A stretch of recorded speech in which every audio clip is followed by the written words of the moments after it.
Donald stretched himself with pleasure and looked out the window. The weather was fine, the birds were chirping loudly, and the first rays of the warm summer sun were stubbornly breaking through the slightly closed blinds, promising a great day off. The man turned and looked fondly at his wife Beatrice, who was sleeping soundly. He smiled and once again thanked fate for the fact that he had met this wonderful woman. He wanted so much to hold her tight and kiss her, but he could not allow himself to disturb her when she was sleeping so sweetly. He could only lie quietly beside her and silently admire her beauty.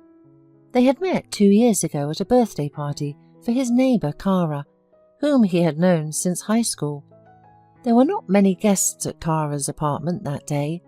Donald poured himself a drink and began to get to know the rest of the company little by little, while Cara was following him everywhere.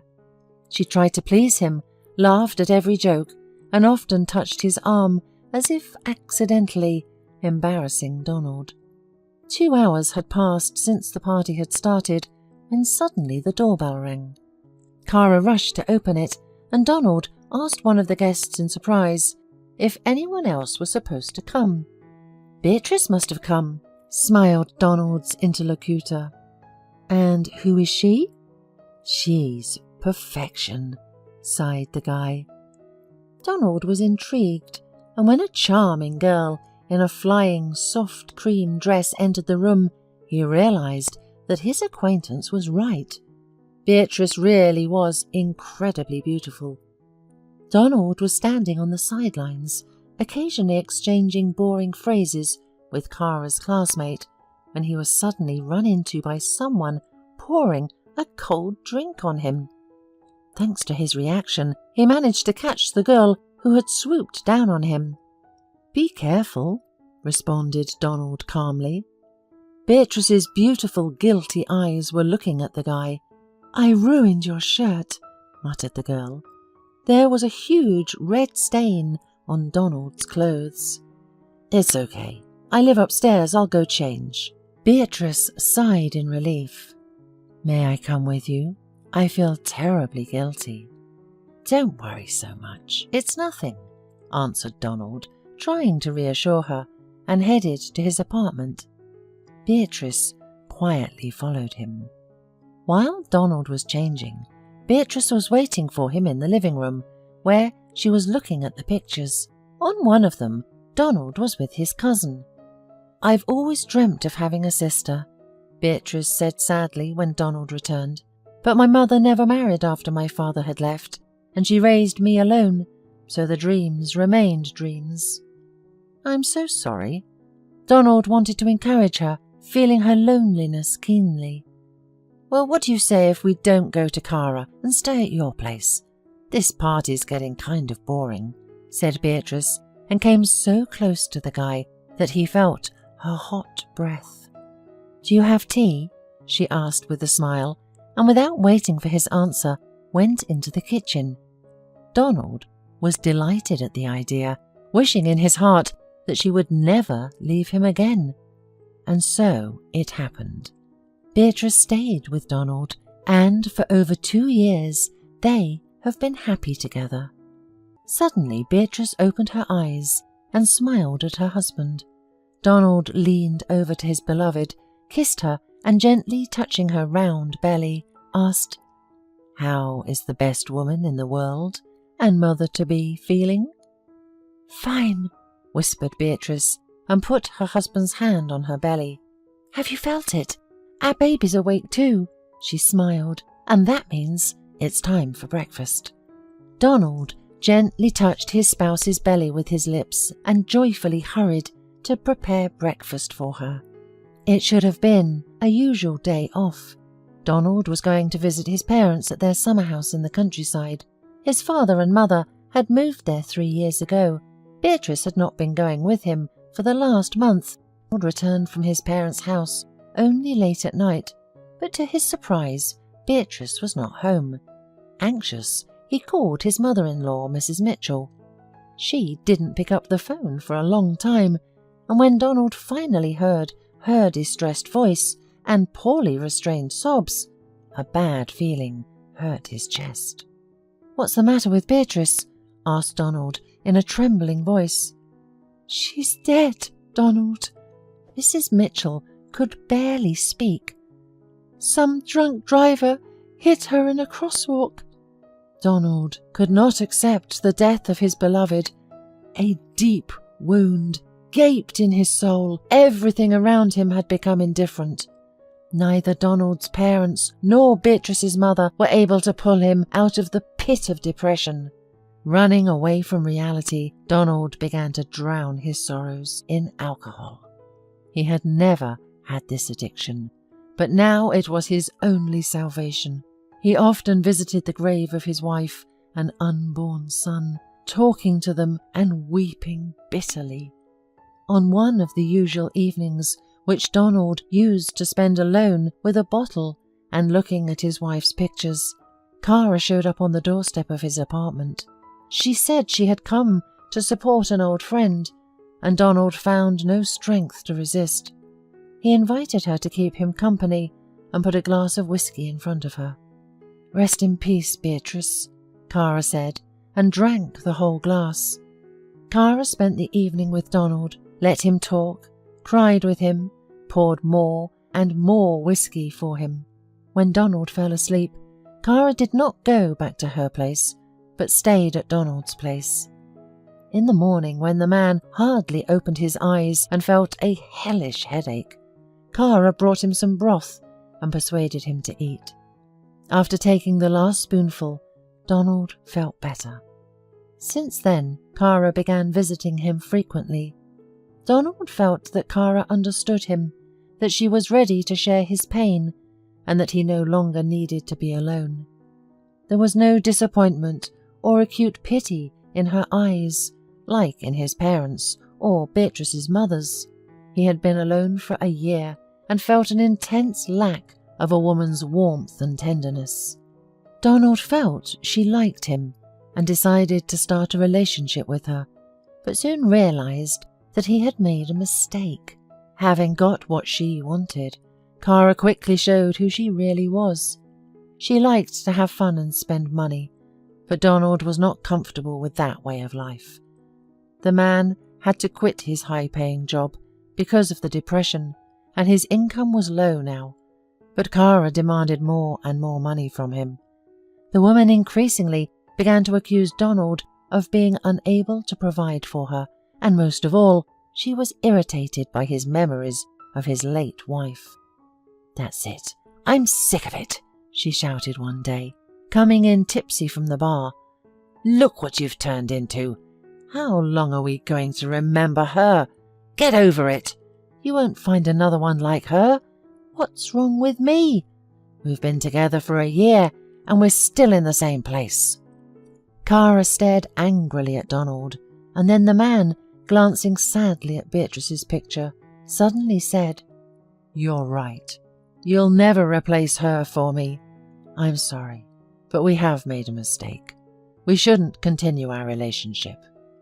Cara became hysterical. The woman swore, shouted curses at Donald, humiliated and insulted him in every imaginable word, beat the dishes, but in the end, achieving nothing, left his apartment in anger. Donald had never spoken to Cara again, but her words really touched a nerve. For the first time, he realized the mess he had made of his life, the way he had sunk, and he became deeply ashamed. He knew that Beatrice would definitely not approve of this, so, sobbing over his wife's picture, he gave her his word to pull himself together and make things right. From that day on, Donald never touched the bottle again. 5 years passed. Donald came to his senses, got his job back, and started earning good money. He began to communicate with his family again, tried to live an ordinary life, except that he did not believe that he would ever find love again. The pain of losing his beloved dulled, but on anniversaries the man still used to visit his wife's grave, bring her favourite chrysanthemums, and talk to her a long time. One day, Donald was coming home from the grocery store. He was going to cook one of Beatrice's signature dishes, to remember once again the time when they were so happy. As he crossed the square, he suddenly heard an incredibly beautiful singing that gave him goosebumps running all over his body. The voice was female and sounded familiar to Donald. He looked at the singer, wearing dark glasses, and suddenly stopped, unable to move. His heart was pounding frantically, his head rumbled, and in a second, Donald was next to the woman and had her in his arms. "Beatrice, my darling, how is it possible?" Donald was looking at the street singer with distraught eyes. "Let go of me," shouted the young woman, frightened. "My name is Lauren, not Beatrice. You must be mistaken." Donald came to his senses a little, and scrutinizing the woman, he noticed that she was looking at him strangely, as if through him, and suddenly he realized that she was blind. "I'm sorry, you look so much like my dead wife. Just the same face," said the man, still not understanding how this was possible. Lauren didn't know how to respond. Then Donald approached a passerby and showed him a picture of his wife, asking him to confirm that there was a resemblance between her and the woman in the square. The man was very surprised and said he thought it was the same woman. "Have you heard?" rejoiced Donald. "I have not deceived you. But how is that possible? No, we must solve it." Donald took Lauren to the bench by the fountain and asked her to tell him about herself. The young woman admitted that she was blind from birth, grew up in an orphanage. Her mother left her there when she found out about her illness. Lauren sadly sighed and added that it was hard to live alone and blind, and it was almost impossible to find a job, so she had to sing in the square to get at least some money for food and clothes. "You have a stunning and unusual voice," said Donald excitedly, "and Beatrice has never sung. Perhaps she should have developed her skills. What if you and Beatrice are sisters? I think there's only one person who can help us figure it all out." Donald suggested that Lauren go with him to Mrs. Mitchell, Beatrice's mother. The girl thought about it and agreed, but on the condition that Donald would take her back to the same place after that. As soon as Mrs. Mitchell saw Lauren, Donald knew that they were about to discover a secret, and he was not mistaken. Mrs. Mitchell told them that her husband left her when she was still carrying her daughters under her heart. The woman was left all alone, but there were no relatives to help her, and she did not know whether she could cope. And when she found out about the congenital disease of one of the girls, she was afraid that she would not be able to give her proper care, and decided to leave her, for her own good.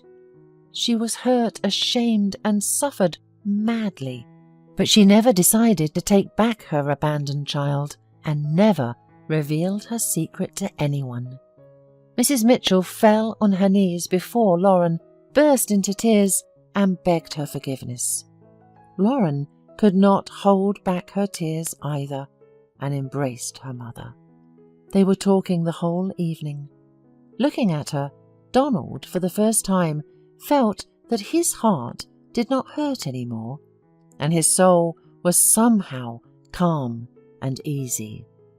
Lauren began to live with her mother, happy that now she had a family.